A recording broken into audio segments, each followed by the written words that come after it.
And we will go ahead and get started. Coach, the home opener tomorrow. Let's just start out with how excited are you to be back in Las Vegas playing in front of a home crowd? Well, it's not normal, but it's somewhat getting back to normal. It's a start. Where we played really doesn't matter. We're so used to playing on neutral sites or wherever that it's another game and a game we want to win. So it's going to be a tough one. They're all tough right now. The league is too good, but I think being Las Vegas, the fans are going to be there. So it's a change of pace. So we're looking forward to it. Sam? Yeah, I think this marks a stretch, I believe, of 4 or 5 at home. Just how important is it in general to kind of take care of business at home and get off to a good start with a slate of home games coming up so early?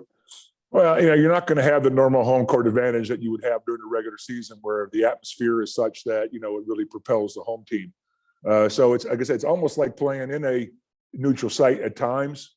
Like we played in Seattle for 2 games, and you never knew the fans were there. It was just, you couldn't hear anything. We might have a little bit more than they did, but overall, it's generic. So hopefully we're going to be a little more louder than Seattle was. But I think for 4 or 5 at home, I don't think it matters where we play the game right now. Every game is just one we're going to win, or we're going to try to win. And I think that's how we're going to approach it. Yeah, and then changing gears a little bit. Obviously, Kelsey now with the team.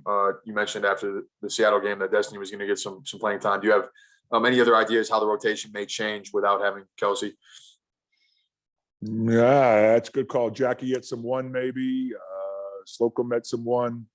Hamby more at the 3 as Jackie slides to the 2 or the 1. Different combinations like that. Thanks, Bill. Cole? Hey, Coach, how's it going? Good.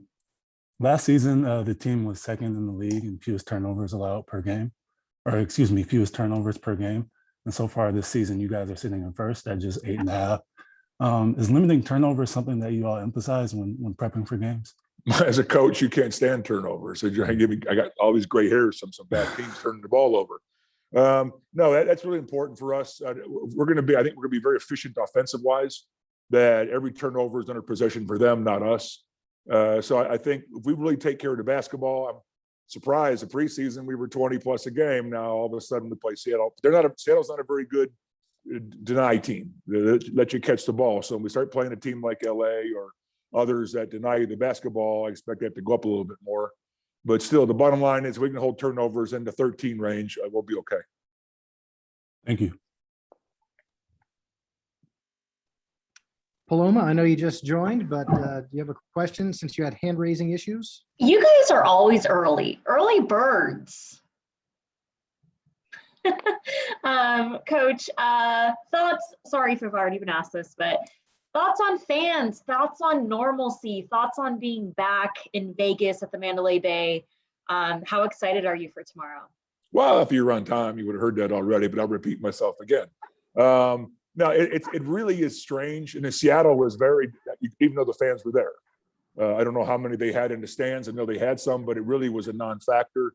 There was no noise. There was no nothing. I think we're going to have 1,500 or so like that, maybe 2,000, whatever the number is. We'll wait and see. It's not going to be the norm, not going to be, the home crowd pushing the home team. It's still going to be like playing in a neutral site to a degree. Hopefully our fans are loud and we can hear them and get recognized, but I don't think it's going to make a difference early in the season for the first half of the year. I just don't think we're used to playing the bubble last year, used to playing so far preseason in the first game or 2 for teams. I just don't see it being a big difference. What do you want to see out of your team? What good do you want to see carry over from Tuesday's game? I thought we played harder in game 2 than we did in game 1. I thought our defense was, we picked up our defense. That's what I want to see, is playing hard and playing defense. Our offense will take care of itself. We're a very talented offensive bunch. But the most important thing is, play hard, play defense, and rebound the basketball. Rafiq?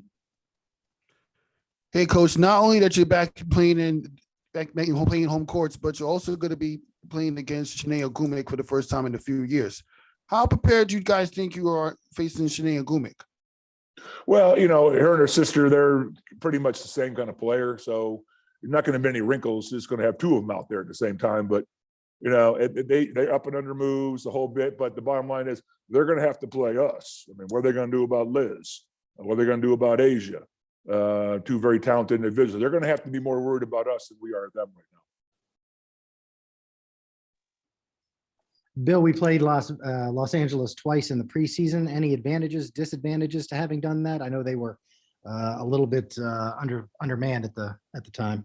Well, they're going to play a little bit different style. They have their veterans there. They'll play a little slower pace.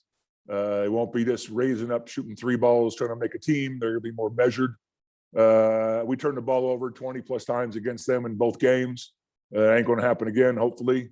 So I think it's going to be quite a different showing of how we play basketball versus the preseason when I played everybody that I could to get them time and didn't know the combinations or the rotation. So this is going to be a regular season game, be vastly different. Thanks a lot, Coach. We'll let you go and be Got right it. back with Liz Cambage.